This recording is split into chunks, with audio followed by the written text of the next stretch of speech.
Hello everyone and welcome to my presentation on the process of language acquisition.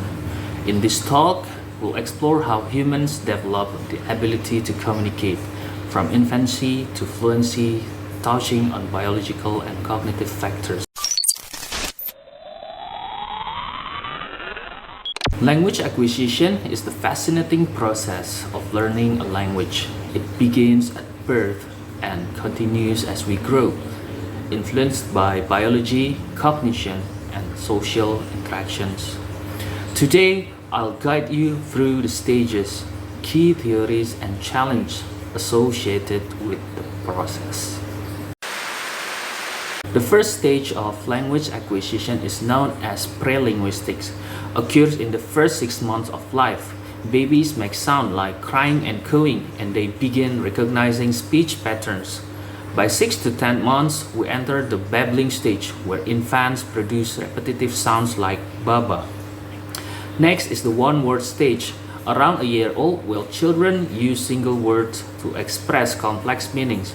For example, saying milk might mean I want milk. Then comes the two-word stage at 18 to 24 months, where basic phrases like one cookie emerge.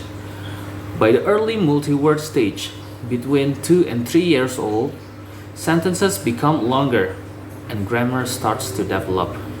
Finally, by ages 3 to 7, children form more complex sentences and refine their linguistic abilities. There are several theories about how we acquire language. First, Chomsky argued that humans are biologically predisposed to acquire language. He proposed the existence of a universal grammar, an underlying structure shared by all languages, which children are born with an ability to access.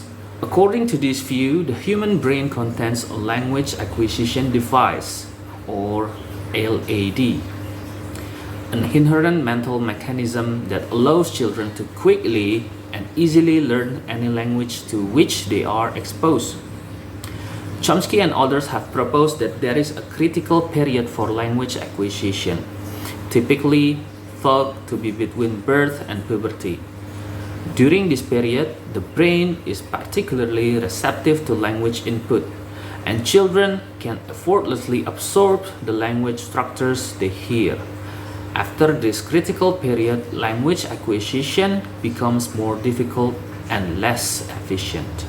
Skinner's learning theory, on the other hand, emphasizes imitation and reinforcement.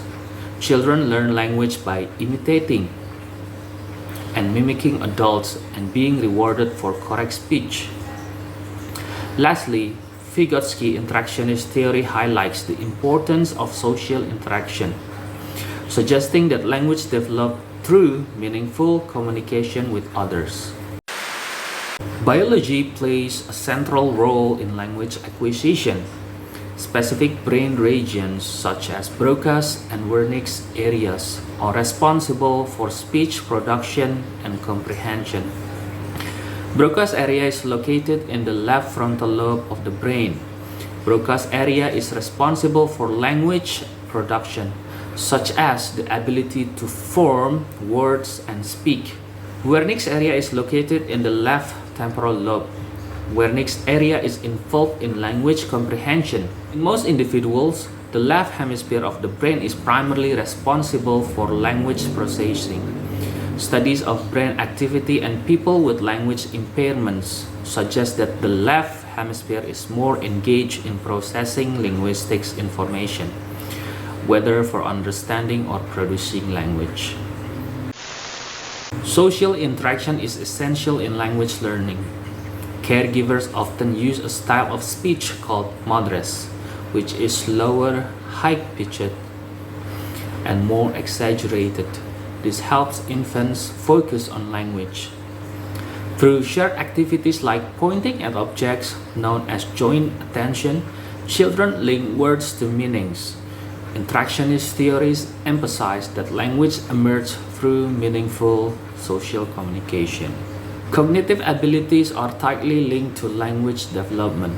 For example, Piaget suggested that children must first grasp certain concepts like object permanence, before they can understand related words.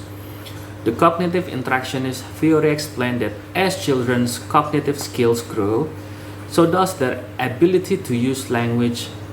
In this way, language learning is an active process tied to their experiences and problem solving abilities. Language acquisition is not always smooth. Some children may experience delays due to genetic, environmental, and neurological factors.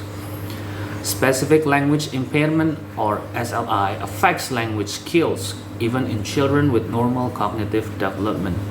In bilingual households, children may mix language, a process known as code switching, which is a natural part of developing proficiency in multiple languages.